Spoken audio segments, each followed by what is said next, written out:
شما یک سوال دارم. وقتی که جسد در قبر میمانند و در حال پرسنده ها به پیش این جسد می آیند و با آن جسد با کدام زبان سوال و جواب میکنند؟ التماس با سوال ما جواب گردانید. یعنی وقتی که پرسنده ها از جسدهایی که در قبر گذاشته می شود سوال میکنند من ربک و من نبیک و ما دینک، پروردگاری که تو کیست، پیغمبری تو کیست و دینی تو چیست. این با زبان عربی می شود و خداوند برای تمام بندگانش تلفظ کردن با زبان عربی را آسان می گرداند و مهیا می گرداند که هر کدام ما و شما آزاد زبان اونها را می فهمیم و با زبان همونها جواب اونها را می گردانیم. السلام علیکم بابای حاجی مرزا، با سوال من التماس جواب دهید که مادر من کسل قند و کسل دل و کسل فشار خون هست. برای آن مادر روزه داشتن ضرور است یا نه؟ و من گوید با احترام فیضا سفرعلی از قشلاق رحمان بیردی سری چشمه. ما گفتیم که این که سه بیمار است بیچاره. اگر یکی از این بیماری ها را داشته باشد این مادر، برای این مادر تا تبابت کردن تا صحت یافتنش روزه را خوردنش برای این گناهی نیست. خب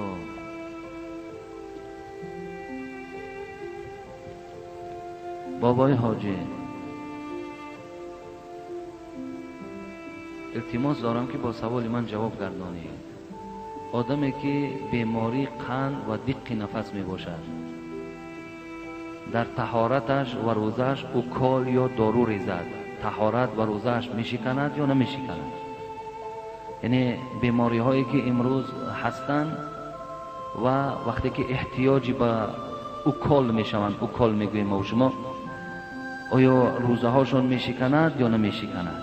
همون فتاوای محمودیه که من در آغاز برای شما نام او را گرفتم، در همین فتاوای محمودی هم آمده است که اوکال روزه را نمی شکند. فهمیدید؟ اوکال روزه را نمی شکند. فقط خدا رحمت کند امروز بعضی از پیشواهای ما و شما همون گلوکوز را میگد اگر در رگ گذرانند و قوت میبخشد همونش می شکند. دیگر اوکال هایی که برای شما میکنند وایش میگد روزه را نمی شکند. حتی همین فتاوای محمودی هم به همین چیز فتاوا دادگی هستند. برای همین دادرایی که امروز بسیارش دندان درد هستند، دندان میکنند، اوکال میکنند، دیگر احتیاط کنید که همون خونی که از دندان جدا میشد در حق تا نرود، انا همونش روزه را میشکند. خب کندنی او، اوکال کردنی او روزه های شما را نمیشکند. فقط کاری کنید که همون آب اوکال است یا آب همون خون دهان شما در حلق شما نرود.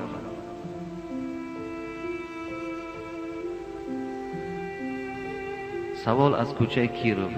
السلام علیکم اکای حاجی مرزا، ما یکی از مخلصان اشدی شما می باشیم. ما از شما خواهش داریم که در همین روز جمعه سوال ما را جواب گردانید.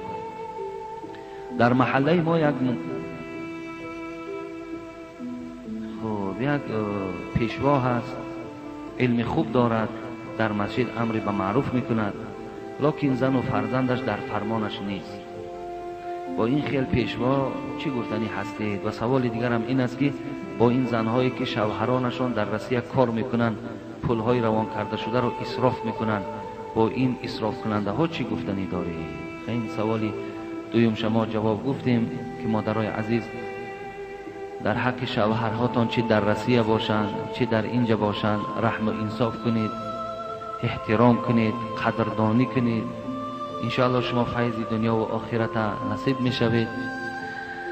و شخصی که نماز مردم می خواند لیکن زن و فرزند او در اطاعت او نیست، از پس این گونه پیشوا نماز خواندن درست است یا نه؟ درست است برادر عزیز و گرامی. اگر پیشوایی باشد که همیشه کوشش کننده باشد که زن او، فرزندهای او اهل اسلام، اهل ایمان باشند، از احکام و ارکان دور نباشند، لیکن اونها به این پیشوا گوش ناندازند، اهمیت ندهند، از پس این گونه شخص ما نماز خوانیم باقی ندارد. لیکن شخصی که اگر در زن و فرزند اهمیت ندهد، هر کاری که اونها به حیایی و به شرمی که خواهند کردن گیرن ما راضی باشیم، انا این گونه پیشوا را از پسش نماز نمیخوانیم. شخصی که راضی باشد در همون به حیایی و به شرمی و به ایمانی که از زن و فرزندای او صادر می شود، در همونا پروا نداشته باشد، دعوت نداشته باشد، غمخواری نداشته باشد، از پس این گونه شخص ما نماز نمی خوانیم. زیرا در دل ما نسبت این شک شبهه وجود دارد. ببینید شما، زن حضرت لوط علیه السلام کافره بود، پیغمبر بود. زن حضرت نوح علیه السلام کافره بودند. بچه حضرت نوح کنعان کافر بود، پدرش گوش نمی انداخت. لیکن زن فرعون عاصیه مسلمان بود. به این خاطر البته از آدمای خوبم فرزندای ناخوب، زنهای ناخوب، دخترهای ناخوب می براید. یعنی این با عیب خود همان آدم خوب، همون پیشوا نیست، بلکه وای نمیخواهد که زن او دختری او این گونه باشد. وای کوشش میکند، لیکن خدا آنها را هدایت نمیکند. لیکن مادام کوشش کنندن نباشد، پروا نداشته باشد، انا این گونه شخص ما میتونیم از پسش نماز نخوانیم.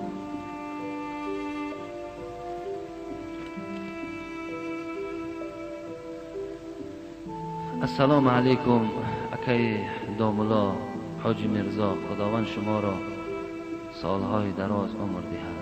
من یکی از مخلصان شما هستم، از ناحیه مؤمن آباد هستم. سوال: خسور و خوشدامنم از سبب امر معروف و نهی از منکر، تماشا و گوش کردنم رفت آمد را به خانه ما قطع کردند. بابای حاجی، آیا ما هم رفت آمد را قطع کنیم؟ التماس بابای حاجی زودتر جواب گردانید، ضرور است. در آخر در حق ما دعای خیر کنید. خواهر کدام خواهر خیلی مسلمان بوده است که همیشه امر معروف نهی منکر گوش میکرده است، تماشا میکرده است. خسر و خوشدامنش از این عملی کلین بسیار ناراحت بودند، بسیار ناخوشنود بودند که مثلا کلین ما امر معروف گوش میکند، کلین ما امر معروف تماشا میکند. مقصد در جای اینها باید این رقص بازی را تماشا کند، باید فسق و فساد درآورد. واقعی چی مثال، این چی گپ است، این خیلی مسلمانیه که این امر معروف گوش میکند. مقصد این شاید خسر و خوشدامن همین باشد. و این خواهر از ما البته خواهش کردن که ما هم رفت آمد قطع کنیم. یعنی خدا رحمت کند حضرت سعدی را، او میگفت ادب از کی آموختی؟ میگفت از بی ادب. هرچی اونها بد کردن در چشم ما بد آمد، ما او را ترک ساختیم. مثلا این خسر و خوشدامن بی آدابی کردن، خب رفتار نادرست کردن، به خاطر که از این گونه کلین یا از این گونه فرزند شکرانه به سوی خدا بیارن که خداوند این خیل فرزند خوب برای ما نصیب کرده است که همیشه گوش کننده امر معروف و تماشا کننده نهی منکر است. شکرانه این بجا بیارن، باز چی هست؟ ناشکری را که در عوض این بجا آوردن، پس این یک بی آدابی و یک بد اخلاقی خود همون خسر و خوشدامن نشان میدهد. حبیب خدا در حدیث های مبارک میگوید لا تجعلوا بیوتکم مقابر. ببینین خیلی با اهمیت باشین، خانه هاتون به قبرستان مبدل نگردانید. خانه هاتون به قبرستان مبدل نگردانید. ان الشیطان ينفر من بیت الذي تقرأ فيه سورة البقره. رسول اکرم صلی الله علیه و سلم میگوید شیطان از خانه ای که شیطان میگریزد. ببین گریختن شیطان برای هر یک خانه این رحمت است، برکات است. از خانه ای که شیطان میگریزد، حبیب خدا میگوید شیطان میگریزد از خانه ای که در اون خانه سوره بقره خوانده شود. ببین در خانه ای که سوره بقره خوانده می شود، شیطان از او خانه میگریزد. ما کجا رفته ایستاده ایم؟ امروز در خاندان اکثر مسلمان ما و شما باور که صاحب مگنیتوفون هم شد، صاحب تلویزیون هم شد، صاحب همه دیسک ها هم شد، صاحب ماشین هم شد، لیکن خدا اونقدر عقل و توفیقش نداده است که همونها را در راه درست صرف کند. صاحب همه این نعمت ها کرد لیکن عقلش نمیدهد که همه را در راه درست صرف کند. اگر در همون دیسک های شما، در تلویزیون شما، در مگنیتوفون شما اگر سوره قرآن صدا دهد یا موعظه ها گفته شود، میدانین از خانه شما شیطان میگریزد، خانه شما در فیض می شود، برکات می شود.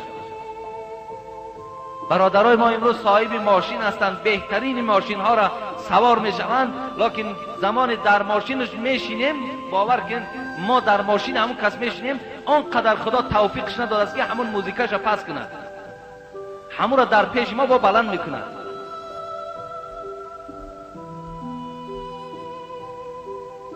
اگر جوان عزیز از نافهمی باشی توبه کن، خدا میبخشد. لیکن اگر قصدن همچنان رفتار کردن بگیری، به خدا قسم در زیر وعیدی که خداوند در قرآن ان السمع والبصر والفؤاد كل اولئک کان عنه مسئول. ببین چشمها، گوشها، هر یک اعضای تو مسئولیت دارن پیشگاه خدا. در با این گوش و با این چشم البته تو جواب میگویی. خداوند قد افلح المؤمنون الذين هم في صلاتهم خاشعون والذين هم عن اللغو معرضون. خداوند میگه مؤمن نجات یافت. کدام مؤمن؟ ببین همه شما مؤمنین، همه شما مسلمانین، شما نجات میابین. کدام وقت؟ عن اللغو معرضون. وقتی از سخنهای بیهوده را گوش کردن، شما گوشهاتان محکم کنین، گوش ناندازین، شما در پیشگاه خدا نجات میابین. نام مؤمنی داری، مسلمانی داری و حتی در محله ها زندگی میکنین، باور کنین صدای همون موزیکش 10 خانه را فرا میگیرد، عیب نمیداند، شرم نمیداند. تو رقص و بازی را دوست میداری، قطعا همون زن فرزندت پس کرده در خانه گوش کردن بگیر. و مسلمانی هست که بیزار است از این و در خانه صدای قرآن باشد، در خانه صدای امر معروف و نهی منکر باشد، خوش به حالت انا مسلمانی، انا ایمانداری. و تو میلش موسیقی را هم گوش کردی، همون شعری را گوش که به فایده جانت باشد. و بیزار شدیم همین تررم و بررم و بلا و بطرم اینا، بیزار شدیم به خدا. و همون صحنه های باور کنین، همون تئاتری را بعضش حرام کردن، به همون لباس ها و به همون شیرخانی هاشون، و همه را رسوا کردن، فرزندامون همه را از راه بیرا کردن. آخه شما با کی رفتید؟ روی کی نمیرید؟ کی را دوست داشتید؟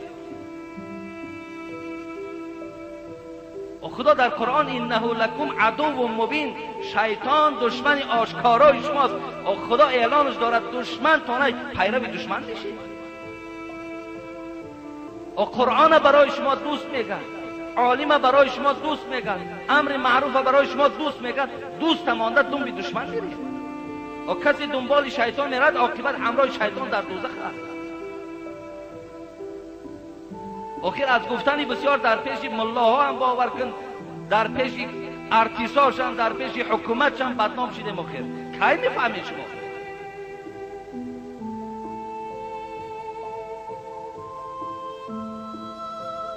بعضی رفیقای داشتیم حتی صاحب منصب شدن، سلام نمیکنن، قدیما نامت بد شده است و با پشت نمی سخنی حق بد شدگی است. دیگر من یگان رای بد ندارم، لیکن کی شما سخنی حق قبول میکنید؟ و مانده شده می گفتن. باور که دردمان میکنن.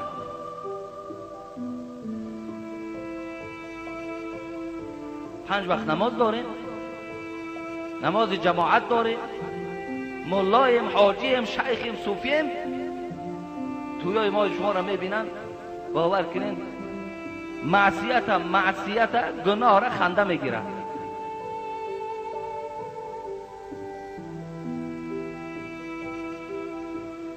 برای من خواهر عزیز رفت آمد قد نکن، رفت آمد کردن بگی احترامی خسر خوشتامن توجه بیار. این از روی جهالت نافهمی بیچاره. انشاءالله روز از روزا خدا هدایتش میکنه. دعا کن که خدا هدایتش کنه، وای گمراه است.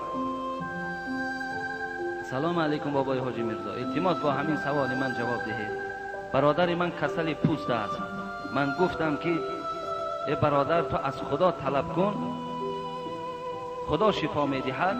او مرا از خانه پیش کرد، بعداً گرم چشمه رفت، از آنجا سنگ و آب آورد. من گفتم که تو شرک میکنی، پدرم باشد در عوض این سخن ما را لطقین کرد.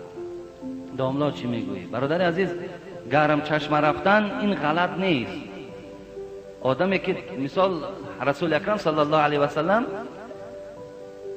لکل داء دوا میگوید، هر یک درد دوا دارد. مقصد آدمایی که کسل پوستند میروند در گرم چشمه از در کجای روند تبابت کردن بگیرند، لیکن شفا را از خدا ببینند.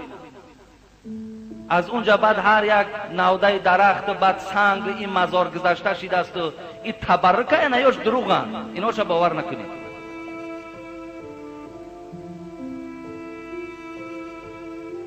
همه وقت شفا از خداست. خداوند شفا را میبخشد.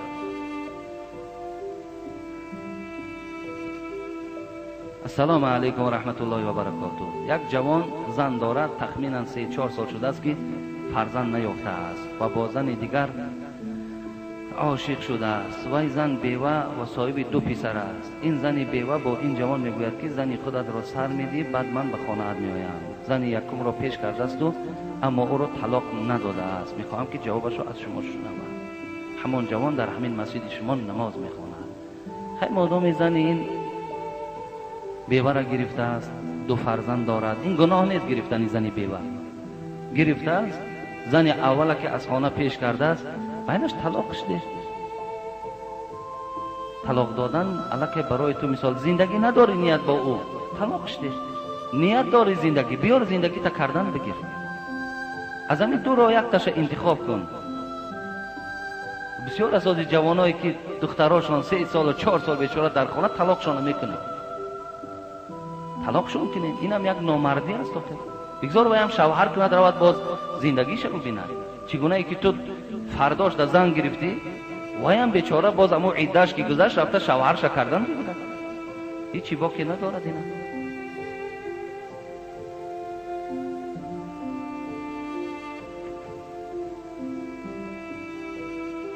السلام علیکم دولا. زن گرفتن فرض است یا سنت؟ اگر فرض باشد یا سنت دلیلش چیست؟ اگر زن پیشنهاد کند که ریشت را تراش، بعد در نکاح تو راضی هستم، چی کار کنم؟ یا میگوید که خانه به نامم بگیر بعد نکاح کن.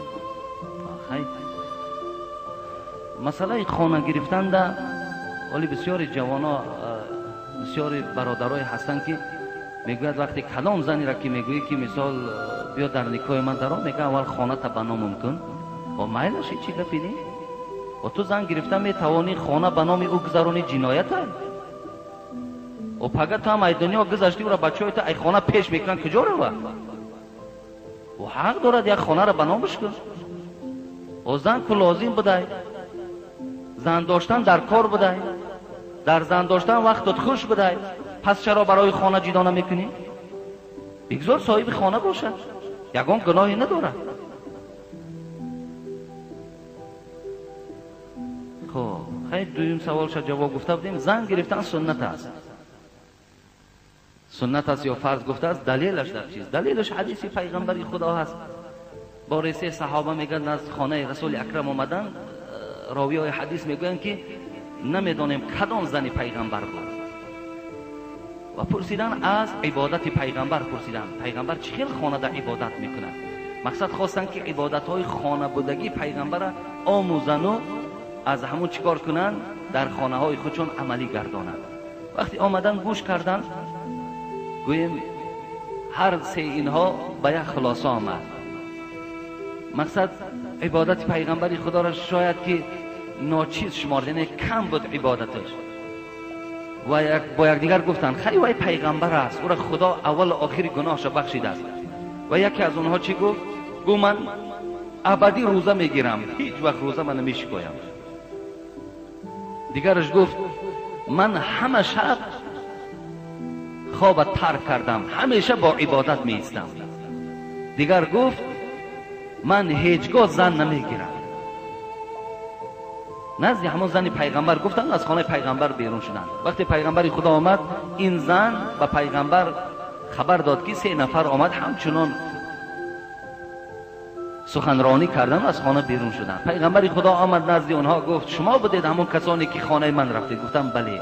شما بودید آن کسی که گفتین ابدی روزه میگیریم، شب دراز نماز میخونیم، خواب نمیکنیم و هیچگاه زن نمیگیریم؟ گفتن بله ما بودیم. حبیب خدا گفت آگاه باشید که من از شما دیده در پیشگاه خدا میترسیدگی شخص هستم و من از شما دیده در پیشگاه خدا قدر و قیمت زیاد دارم. فمن رغب عن سنتی فلیس منی. اگر شما از سنت من روی گردانید پس از من نیستید. شما گفتم مقصد منم پیغمبر هستم، روزه میگیرم، با روزه من میشکارم، خب شب نماز میخونم، شب دیگرش با خواب میکنم و زن میگیرم.